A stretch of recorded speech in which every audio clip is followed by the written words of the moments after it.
36 है ना, और हमारे जो फंडामेंटल राइट्स में भाग 3 में, संविधान के भाग 3 में जो हमें फंडामेंटल राइट्स मिले हैं, जो अनुच्छेद 12 से अनुच्छेद 35 और अनुच्छेद 35 से 51 जो राज्य की नीति निर्देशक तत्व हैं, ये सब मानव अधिकार हैं।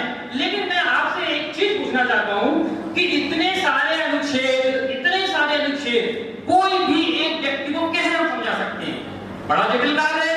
मेरे को पूछते हैं कई लोग, मैं जाता हूँ राजस्थान में, ग्वालियर में, मध्य प्रदेश में, छत्तीसगढ़ में, काफी लोग आते हैं। मैं ऐसी जगह जाता हूँ जहाँ लोगों को प्रौढ़ शिक्षा बेचारे पढ़ रहे हैं, आपको कक्षा 5 में पास कर रहे हैं, कई हैं दलित आदिवासी लोग। अब वो कहते हैं कि सर ये अनुच्छेद हमें कैसे समझ में आएंगे, बताओ तो कैसे समझ में आएंगे, ये तो बहुत बड़ी चीज है। और वकील साहब समझाने बैठेंगे तो वकील साहब भी समझा पाएंगे, क्योंकि उन्हें पढ़ना ही नहीं आता, तो उन्हें कैसे समझाएंगे मानव अधिकार क्या है?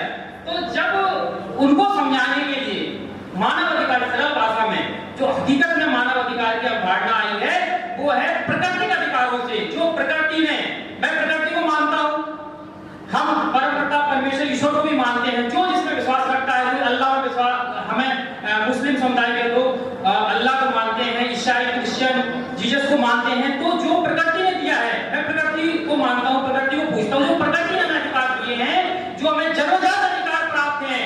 जब बच्चा जन्म लेता है तो वो समान पैदा होता है, वो स्वतंत्र पैदा होता है, वही मानव अधिकार होते हैं।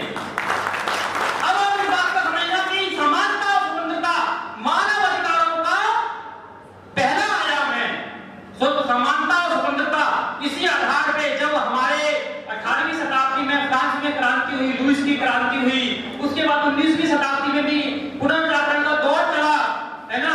उसके बाद ये सोचा गया कि भाई जो जनता है, जहां जाके शासक है, उन्हें कुछ तो अधिकार दिया जाए। तो किस आधार पर दिया गया? उन्होंने बोला गया कि सबसे पहला जो अधिकार होता है, मानव एक समान, मतलब मानवता में भेदभाव नहीं करना। दूसरा, उन्हें स्वतंत्र दिया जाए, तो स्वतंत्रता दी जाए, उन्हें बोलने की स्वतंत्रता दी जाए, उन्हें अगर वो सरकार के खिलाफ भी बोलते हैं तो उन्हें स्वतंत्रता दी जाए। तो हो सकता है कि विपक्ष का होना भी जरूरी हो सकता है, उनकी बातों में कुछ तथ्य निकल के सामने से विकास हो, तो ये सब स्वतंत्रताएं दी गई।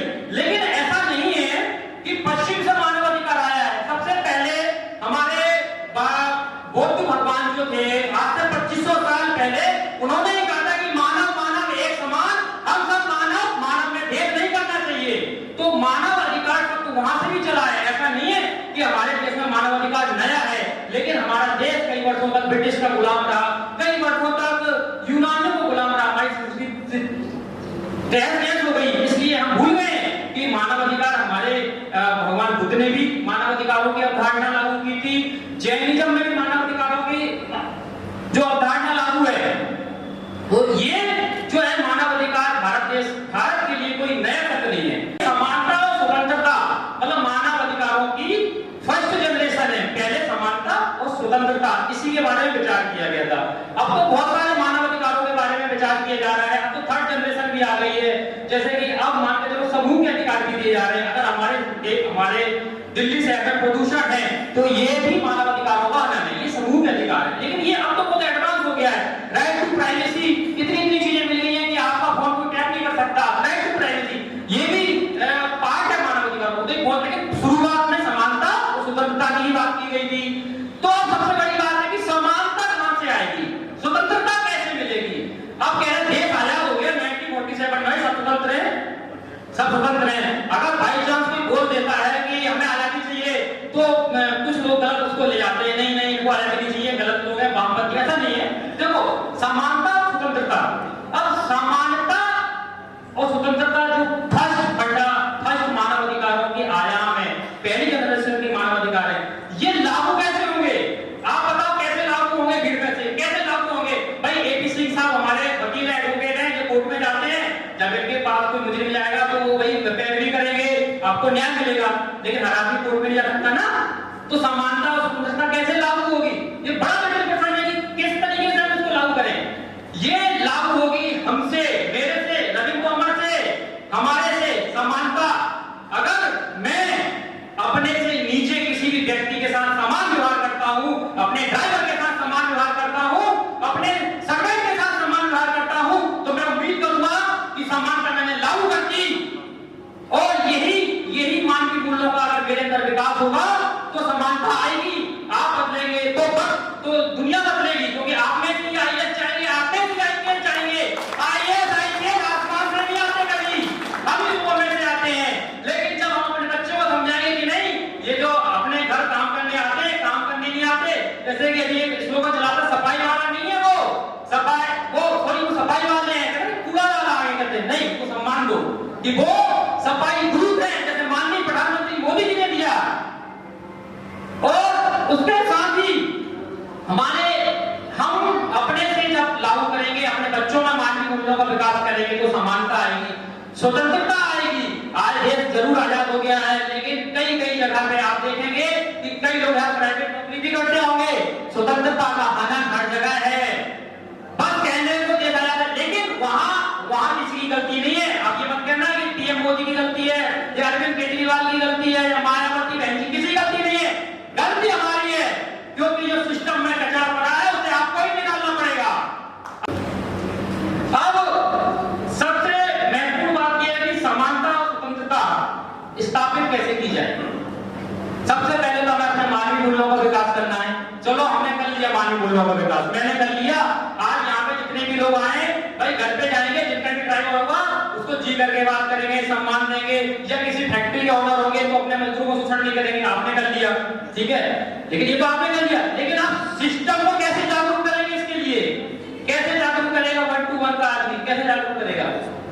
सिस्टम को हम जागरूक कर सकते हैं जब आप जागरूक हो गए, आपको मालूम है कि आपने आज से अपने मन में समानता की भाव ले लिए, स्वतंत्रता कि आप किसी के साथ भेदभाव नहीं करेंगे, किसी का शोषण नहीं करेंगे।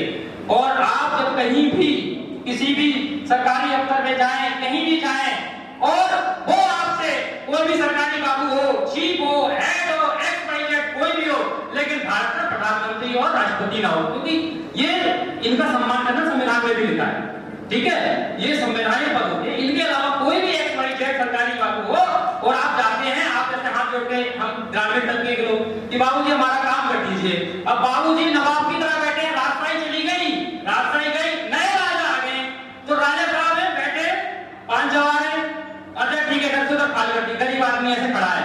मैंने कई वीडियो देखे हैं, थाने डाल के एक औरत पैर दबा रही थी मध्य प्रदेश में, वो अपनी रिपोर्ट लगाने गई थी। तो ऐसे दुराचारी और गंदे लोगों के साथ लेकिन व्यवहार करना है आपको, इनको समझाना है हिंदी में, पहले इनको बोलना है कि बाबूजी आप जनता के सेवक हैं। संविधान के अनुसार संविधान की प्रस्तावना क्या कहती है? संविधान की प्रस्तावना ये कहती है कि भारत देश एक प्रभुसत्ता संपन्न, धर्मनिरपेक्ष, समाजवादी, प्रजातांत्रिक गणराज्य है, और भारतीय संविधान का उद्देश्य प्रत्येक भारतीय को सामाजिक, आर्थिक और राजनीतिक रूप से सशक्त करना है, ये हमारी प्रस्तावना कहती है। तो आप जब से कहीं भी जाएं उनसे बोले कि आप जनता के सेवक हैं संविधान के अनुसार, और मैं एक प्रजातांत्रिक भारत की गणराज्य का नागरिक हूं, मैं आपसे कहीं भी छूटा नहीं हूं, और आप अपने अधिकारों की मांग करें। लेकिन अब इसमें भी एक पेज है, देखो पेज बहुत है, सिस्टम सुधारने के लिए ना एक विषय पे थोड़ा स्पेशलाइजेशन पर करना पड़ता है। हो सकता हो कि यहाँ पे सब PhD भी करेंगे, लेकिन जो मैं बता रहा हूँ वो तो कर सकते हैं, इसमें भी पेज है। अब आप इतनी बात बोलेंगे, हो सकता है कि भाई उग्र आदमी हो गया, उसने कही अब ये तो अकेला आया है, मान कर चलो बाई चांस रोहतास गुजर गए, बाई चांस अकेले गए, अरे यार इसका क्या है, ये तो वैसे आ गया बोल गया, ऐसे तो बहुत आते हैं, सुबह शाम तक वकील बहुत आते हैं, हमें बहुत ज्ञान देते हैं। उसके लिए क्या है कि संघ शक्ति कलयुग में संगठन ही शक्ति है। अगर आप कहोगे यही हो रहा है, हमारे संगठन में ऐसी चीज मिलती है कि भाई मैं मानवाधिकार का अध्यक्ष हूँ, रतन जी ओला गए एक दिन हमारे राष्ट्रीय सचिव कोर्ट भी जाएंगे, यहाँ भी जाएंगे, ये किसी का दिक्कत जाए तो लगा के आए। तो संगठन के साथ जुड़ना है, और जब भी समानता और समता की स्थापना हो सकती है। बहुत सारी चीजें हैं, आप ये देखिए कि ये देश की विडंबना है, भारत देश की, जहाँ कोई प्रधानमंत्री आगे आपकी कोई ना मोदी जी जाएंगे, हमें खुद जाना पड़ेगा। आज मेरे देश की तो विडंबना है कि एक FIR लिखवाने के लिए भी बिना सोच के कभी FIR लिख दिया, बोलो हाँ या ना, किसी की लिखी हो बिना किसी सोच के, बिना MLA के, बिना जिला अध्यक्ष के, किसी के भी नहीं लिखी। और तो और सुप्रीम कोर्ट, हाई कोर्ट में मैटर पड़े, जज बोलते हैं भैया FIR क्यों लॉन्च नहीं करी आपने, गंभीर प्रकरणों में भी। तो ये तानाशाही, चाहे वो पुलिस विभाग की हो, चाहे PH विभाग की हो, PWD की हो, किसी की साइन नहीं करना, कोई राजा नहीं है, राजा एक ही है, प्रधानमंत्री मोदी जी और दिल्ली वो जो मुख्यमंत्री हैं किसी भी राज्य के, वो भाई उनको मानना पड़ता है, बाकी कोई नहीं है। नौकर है, नौकरी कर रहे हैं और आपको उनको यही बताना है। हमारी संस्था की जब स्थापना हुई तो मैंने 2019 में यहाँ पे ये इसके जस्ट आगे है एनडी तिवारी भवन, तो उसमें एनडी तिवारी भवन में जैसे रोहतास जी आए थे, राजस्थान की और भी टीम आई थी, रतन ओला जी आए थे, राष्ट्रीय मुख्य सचिव जी, बहुत सारी टीम आई थी, 500 से ज्यादा लोग आए थे और सारे बुद्धिजीवी थे।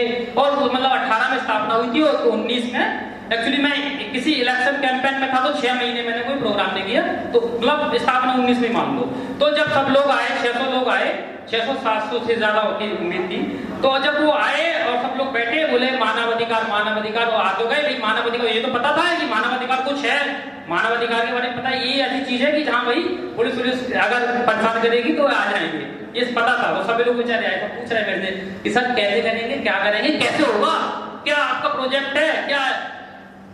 मैंने तब भी उनको एक बात बताई, मैंने कुछ नहीं करना, आपको कुछ भी नहीं करना। आप यहाँ आए हो, आप एक ब्रीफ समझ लो कि संगठन किस तरीके से काम करता है और मानवाधिकार एक ब्रीफ समझ लो। देखो एक जनरल आदमी को समझाना बहुत बड़ी चीज होती है, क्योंकि वो अब मान के चलो भाई मैं कक्षा 5 हूँ, मान के चलो भाई, मैं आपसे नहीं कह रहा, और मेरे को कोई कहे कि भाई लॉ की पढ़ाई कर लो, कैसे पढ़ पाऊंगा मैं 50 साल की उम्र में, उसको समझाना ना मानवाधिकार क्या है। तो उनको हमने ब्रीफ दिया, बोले कैसे होगा, मैंने किस लिए होगा, अपने अंदर निष्ठा भाव रखना, अपने आप को किसी से कम मत समझना, और हमारी हर जिले में, हर कस्बे में, हर राज्य में टीम का गठन हो गया, जहां भी आपको ह्यूमन राइट के विक्टिम मिले या आपके साथ मानवाधिकार हनन की समस्या हो, टीम से संपर्क करना, सब कुछ होगा।